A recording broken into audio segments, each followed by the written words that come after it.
امام احمد بن حنبل رحمہ اللہ کے پاس امام شافعی رحمہ اللہ کا گزر ہوا. جب ان سے ملاقات ہوئی تو امام شافعی پہلے مرحلے میں تو ان کے استاد تھے. امام احمد جو تھے یہ جب سیکھ رہے تھے تو اس دور میں امام شافعی سے انہوں نے فن حدیث سیکھا، علم سیکھا حدیث کا.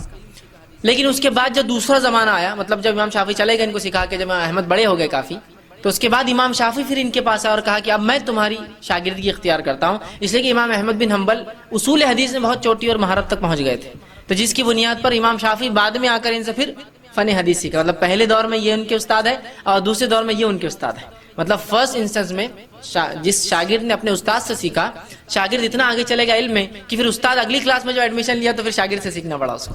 تو یہ بعد میں آ کر اپنے شاگرد سے استادی اور کہا کہ اب تم مجھ سے آگے جا چکے ہو فن حدیث میں، لہٰذا میں تم سے علم سیکھوں گا. اور چونکہ انہوں نے کافی محنت حدیث پر کی اور اپنا جو ہے مسند احمد جو تالیف جو لکھی، جو کہ حدیث کے مجموعے میں سب سے بڑا مجموعہ حدیث کا، جس میں منفرد 30,000 حدیثیں آپ نے جمع کی. یا آپ کتب التسع یا کتب الستہ وہ 6 کتابیں، یا کتب التسع وہ 9 کتابیں بھی جمع کر لے وہ ایک طرف، اور امام مسند احمد بن حنبل کا جو مسند احمد ایک طرف رکھ دیجئے، اس کا پلڑا بھاری ہے. اس لیے کہ امام بخاری نے جمع کی جو حدیث ہے 7,500 حدیث اپنی کتاب میں، جس میں صرف 2,222 حدیث ہے جو منفرد ہے، باقی ریپیٹیٹیو ہے. صحیح حدیث میں وضو کا بھی ذکر آ رہا، کپڑوں کا بھی ذکر آ رہا، طہارت کا، تو 3 جگہ آتی ہو، وضو کے بیان میں، کپڑوں کے بیان میں، طہارت کے بیان میں، ٹرپل ٹائم ریپیٹ ہو رہی ہو. لیکن امام احمد نے صرف منفرد جمع کی، اس لیے کہ ان کی مسند تھی. ٹھیک، مسند میں یہ ہوتا ہے کہ آدمی سند کے اعتبار سے جمع کرتا ہے، اس میں ٹاپک کے اعتبار سے حدیث جمع نہیں ہوتی، اور سند واحد منفرد ہوتی ہے اکثر. تو انہوں نے منفرد حدیث ایسے جمع کی. تو اس میں 2200 حدیثیں، مشکل 2200 سے 2500، مسلم کے اندر 2000 حدیثیں، ابو داؤد کے اندر 1000 کچھ حدیثیں. تو یہ پورا مجموعہ بھی ایک طرف جمع کر لے حدیث کا، اور صرف مسند احمد ایک طرف رکھ دے تو 30,000 منفرد حدیثیں، اس میں 30,000 منفرد حدیثیں، اور کم و بیش تقریباً حدیثیں صحیح اور حسن کے درجے تک جاتی ہے. اتنی اچھی روایت. تو امام شافعی ان کے پاس آئے، اس استاد شاگرد نے اپنے استاد کو ویلکم کیا، ٹھیک ہے، کھلایا پلایا خوب اچھے سے. رات میں اپنے بیٹی سے کہا کہ رات میں پانی گرم رکھنا. استاد جو ہے رات میں جب تو اٹھیں گے تو ہو سکتا تہجد کے لیے پانی ٹھنڈا ہو تو اس سے مسئلہ ہو، تو کہا کہ پانی کو جو ہے گرم کر کے رکھنا. اب جب گھر میں کوئی مہمان آتے تو بچوں میں بڑا وہ رہتا، کیا کر رہے، کہاں کھا رہے، کیا پی رہے، کیا بیٹھ رہے. بچے بہت دیکھتے رہتے مہمان کیا کر رہا، اور اگر والدین عزت کر رہے اس مہمان کی تو ان کے لیے مہمان نمونہ آئیڈیل بن جاتا ہے، تو اور دیکھتے ہیں اس کو. تو ان کی بیٹی جو تھی امام احمد کی، وہ رات بھر جاگتی رہی کہ امام شافعی اب کیا کیا کرتے، خاص استاد ہے نا میرے والد کے، کیا کیا عبادتیں کرتے خاص. مطلب بچوں کو بھی یہ معلوم تھا کہ رات کی عبادت کرتے ہیں تو کچھ خاص ہے، ورنہ فرائض تو ٹھیک ہے وہ تو سب کرتے ہیں. اب رات بھر بچی دیکھتی رہی. امام شافعی جو ایک کروٹ سوئے سیدھی، تو سیدھا فجر کی اذان پر اٹھے. جب فجر کی اذان پر اٹھے تو امام احمد بھی نماز کے لیے جانے لگے. تو بچی نے ان کی مزیحتاً ہنستے ہنستے والد کو تنگ کرنے کے لیے کہا، پانی زیادہ ٹھنڈا ہو گیا تھا رات میں، پانی شاید زیادہ ٹھنڈا ہو گیا تھا. مطلب امام صاحب کو آپ نے کہا پانی گرم رکھو، پوری رات میں پانی گرم کر کے رکھی. امام صاحب نے اٹھ کے وضو نہیں کیا تو مذاق کے طور پر اپنے والد سے کہا پانی شاید بہت ٹھنڈا ہو گیا تھا رات میں. تو امام احمد سمجھ گئے کہ مطلب امام شافعی نے وضو نہیں کیا اور نماز نہیں پڑھی تہجد. تو بچی کو خاموش بٹھا کر چلے گئے. فجر کے بعد آئے تو رہا نہیں گئے، کیونکہ فرائض ان کے پاس اصل نہیں تھے، وہ تہجد سے نوافل کے اہتمام سے انسان کو پرکھتے تھے. تو پوچھ ہی لیا، کہا کہ کچھ مسئلہ تھا استاد، کیا بات ہے آپ نے تہجد نہیں پڑھی؟ حالانکہ تہجد فرض نہیں ہوتی لیکن پھر بھی متقی و پرہیزگار لوگوں کی علامت ہے. تو کہا آپ نے تہجد نہیں پڑھی، کوئی مسئلہ تھا یا مجھ سے کوئی کوتاہی ہوئی، پانی کیا ہوا؟ اس لیے کہ بچی نے وہ جو مذاق کیا ان کو جواب دینا تھا اس کا. تو کہا نہیں ویسا نہیں تھا، جب میں رات میں تمہارے پاس کھانے کو بیٹھا تو میں مطمئن تھا کہ تمہارا کھانا حلال ہوگا، تو لہٰذا میں عام اعتبار سے جتنا کھاتا ہوں اس سے زیادہ کھا لیا، کہ تو میں مطمئن تھا کہ امام احمد بن حنبل کا رزق حلال ہوگا. جب میں جا کر بستر پر لیٹا اور ایک کروٹ لیٹ گیا تو میرے ذہن میں ایک حدیث آ گئی، ایک روایت آ گئی آپ صلی اللہ علیہ وسلم کی، کہ وہ جو بدو آیا تھا، ایک اعرابی آیا اور مسجد نبوی میں داخل ہوا اور صحابہ بیٹھے تھے، جا کر پیشاب کر دیا. تو وہ میرے ذہن میں وہ بات آ گئی، وہ حدیث آ گئی، اور اس حدیث پہ میں غور کرتا رہا اور کچھ فقہی مسائل نکالتا رہا کہ اس سے کیا کیا باتیں اخذ ہو سکتی ہے، کیا کیا باتیں استنباط کر سکتے ہیں، نکال کر ہم بتا سکتے ہیں امت کو کہ یہ مسائل میں یہ کام ہو سکتا ہے. تو وہ مسئلے میرے ذہن میں آنے لگے. تو میں جب لیٹ گیا کروٹ تو وہی حدیث میرے ذہن میں گھومتی رہی اور میں اس کو سوچتا رہا، اور اس ایک حدیث سے میں نے 70 مسائل رات بھر میں نکال لی. مطلب میرا ذہن اسی پہ چلتا رہا کہ کیا کیا نکل سکتا ہے، کہ پیشاب کسی کو تیز آئے تو نماز پڑھ سکتا ہے، اس لیے کہ وہ تیز آیا تھا، نماز پڑھی اور پھر پیشاب کر دیا. تو پتہ چلا کہ وضو تھا تو اس نے سوچا ہوگا میں واقعی رکھتا ہوں. اسی طرح پتہ چلا کہ کوئی پیشاب کر دے تو اسے روکنا نہیں چاہیے ورنہ روکنے سے ہو سکتا ہے اس کو تکلیف. اسی طرح پتہ چلا کہ اسے روکا جاتا تو وہ بھاگتا تو پیشاب اور پھیل جاتا. تو غلاظت کم جگہ میں ہو رہی تو اس کو ہونے دیا جائے، بعد میں اس کو ہٹایا جائے، بعد میں پانی ڈالا جائے. ایسے مسائل نکالتے رہے. ٹھیک، اسی لیے فقہا کا شریعت نے بڑا مقام یاد رکھی، لیکن وہ مقام بھی نہیں کہ نبی سے آگے چل جائیں گے فقہا. ٹھیک، ٹھیک ہے، لیکن ان کا مقام اس لیے کہ وہ ہم کو اخذ کر کے مسائل بتاتے ہیں، لا کر رکھتے ہیں. تو امام شافعی 70 مسائل نکالے اس اور کہا بس وہ اس میں ذہن لگا رہا، تھوڑی نیند لگی اور فجر کی اذان ہو گئی. آپ سمجھ رہے بات کو؟ تو یہاں اس واقعے میں پتہ چل رہا ہے کہ ان کے پاس اصل چیز کیا تھی؟ تقوی کی علامتیں. 5 وقت فرض نماز اور مؤکدہ نہیں، رات میں پڑھتا ہے کہ نہیں پڑھتا ہے آدمی. ہمارے پاس تو بھائی کوئی دن میں کچھ نمازیں جو فرض پڑھ لے تو بڑا فرشتہ آدمی ہے، ان کے پاس نہیں. 5 تو فرض ہے، اس کے علاوہ کیا دیتا ہے؟ زکوٰۃ تو دینی ہے جی، اس کو نہیں رکھتے تھے وہ، اس کے علاوہ کیا خرچ کرتا ہے؟ روزے تو رکھنا ہے جی، رمضان کی سب رکھتے ہیں، اس میں کیا بڑی بات ہے؟ اس کے علاوہ کیا رکھتا ہے؟ یہ ان کے پاس تقوی اور ایمان کی علامتیں اور پیمانے تھے یاد رکھی. بہرحال تو رات میں نبی اکرم صلی اللہ علیہ وسلم اٹھتے ہیں. تو جب رات میں آپ تہجد کے لیے اٹھیں تو اس کے لیے آپ صلی اللہ علیہ وسلم جب اٹھتے تہجد کے لیے تو آسمان کی صحیح بخاری کی روایت ہے، عبداللہ ابن عباس رضی اللہ عنہ فرماتے ہیں کہ میری خالہ میمونہ آپ صلی اللہ علیہ وسلم کی یہ بیوی تھی، ہماری امہات میں سے. ان کے پاس میں نے ایک بار کہا کہ میں آپ کے ساتھ سوؤں گا تاکہ نبی اکرم صلی اللہ علیہ وسلم کیا کرتے ہیں وہ بھی دیکھ لوں. تو جب میں رات میں سویا تھا تو آپ صلی اللہ علیہ وسلم رات کے تیسرے پہر، اس سے پہلے یا اس کے بعد کبھی تو بھی اٹھے، وہ بچے تھے لیکن ایگزیکٹ یاد نہیں، لیکن کبھی تو فجر سے پہلے کا وقت تھا جس کو ہم سحر کا وقت کہہ سکتے ہیں. اٹھے، اٹھ کر آپ نے آنکھوں کو ملا تاکہ نیند کو بھگا دے. اس کے بعد آپ باہر نکلے حجرے سے، آسمان کی طرف دیکھا اور سورہ آل عمران کی آخری 10 آیتیں تلاوت کی.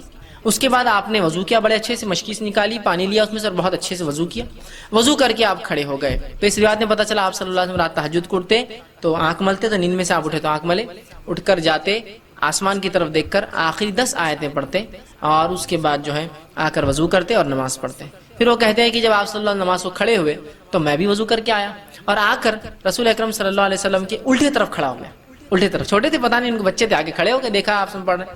تو رسول اکرم صلی اللہ علیہ وسلم نے اپنے سیدھے ہاتھ سے مجھے پکڑا اور اپنے سیدھے طرف لیا، چونکہ امام کے سیدھے طرف مقتدی ہوں اگر اکیلا ہے تو، الٹے نہیں. تو پتہ چلا نماز میں یہ چونکہ ضروری حرکت تھی اس لیے کہ وہ نماز غلط، ورنہ لوگ آگے ادھر کھڑے ہو جاتے پھر سمجھتے یہ امام ہے.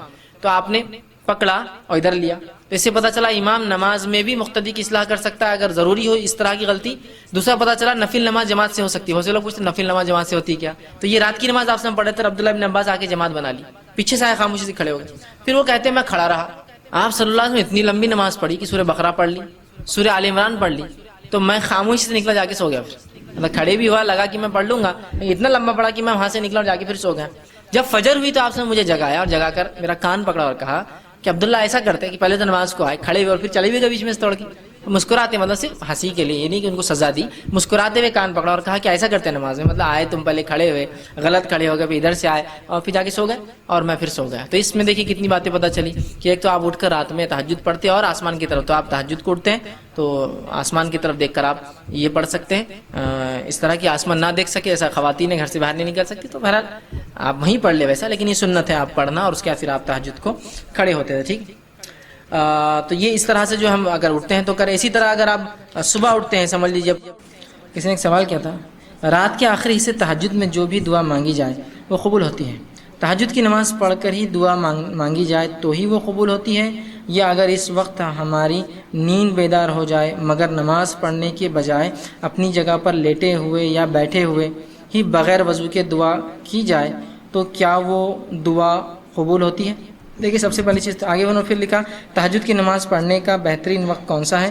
رات کے 3 بجے سے آخری حصہ رات کا شروع ہوتا ہے، تو کس وقت پڑھنا زیادہ بہتر ہے؟ اگر ہم اپنے بیڈ پر جا نماز بچھا کر نماز پڑھیں تو کیا ایسا پڑھ سکتے ہیں؟ دیکھیے سب سے پہلی چیز تو یہ کہ جو رات کے تیسرے آخری پہر میں جو فضیلت ہے، جو صحیح مسلم کی روایت ہے، عموماً ہم رمضان میں سنتے ہیں لیکن یہ سال بھر کے لیے. حدیث کیا ہے؟ آپ سے فرماتے ہیں رات کے آخری پہر میں، آخری حصے میں اللہ رب العزت پہلے آسمان میں، آسمانی دنیا پر آ جاتا ہے اور ایک ندا، ایک آواز لگاتا ہے، کوئی مغفرت کا طلب کرنے والا، میں مغفرت دینے بیٹھا ہوں. اللہ اس کو حکم دیتا ہے. پھر ایک آواز آتی ہے کوئی مانگنے والا مجھ سے، میں دینے کے لیے بیٹھا ہوں. ہر روز، رمضان میں خاص نہیں، ہر روز رات کے آخری پہر میں اللہ رب العزت دنیاوی آسمان پہ آ جاتا ہے. کیسے کیا واللہ عالم، بس آ جاتا ہے بس. اور ایک آواز لگاتا ہے، اللہ حکم دیتا ہے لگاؤ آواز، ہے کوئی مانگنے والا، میں دینے بیٹھا ہوں، ہے کوئی مغفرت طلب کرنے والا، میں مغفرت دینے بیٹھا ہوں اس وقت. ٹھیک ہے.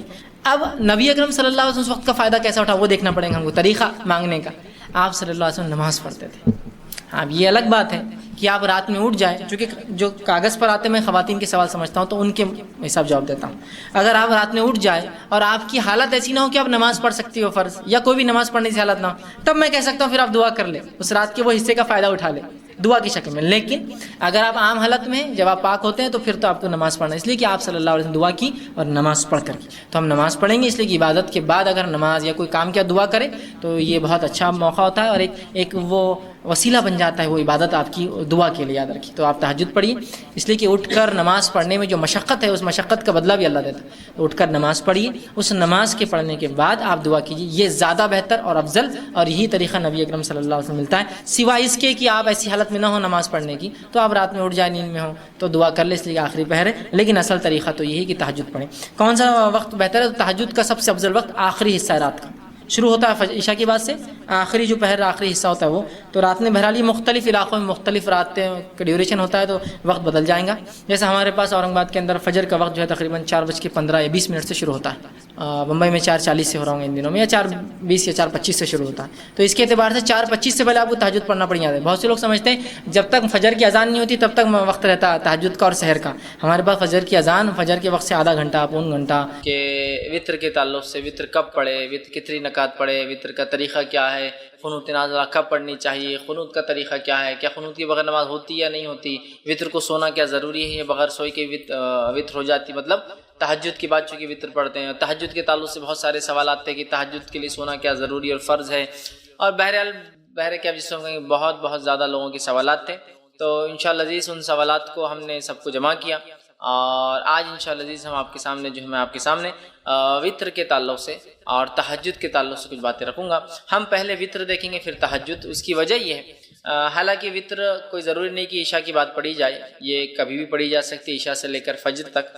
لیکن عموماً ہم دیکھتے ہیں ہمارے علاقوں میں ہندوستان، پاکستان، بنگلہ دیش میں لوگ وطر عشاء کی بات پڑھتے ہیں. تو میں پہلے وطر کی مسائل رکھ دیتا ہوں چونکہ اس کو عموماً لوگ پڑھتے ہیں، اور اس کے بعد انشاءاللہ کچھ باتیں تہجد کے تعلق سے آپ کے سامنے رکھ دوں گا تاکہ وہ باتیں بھی ہمارے سامنے انشاءاللہ آ جائیں. ٹھیک، تو آئیے ہم سب سے پہلے وطر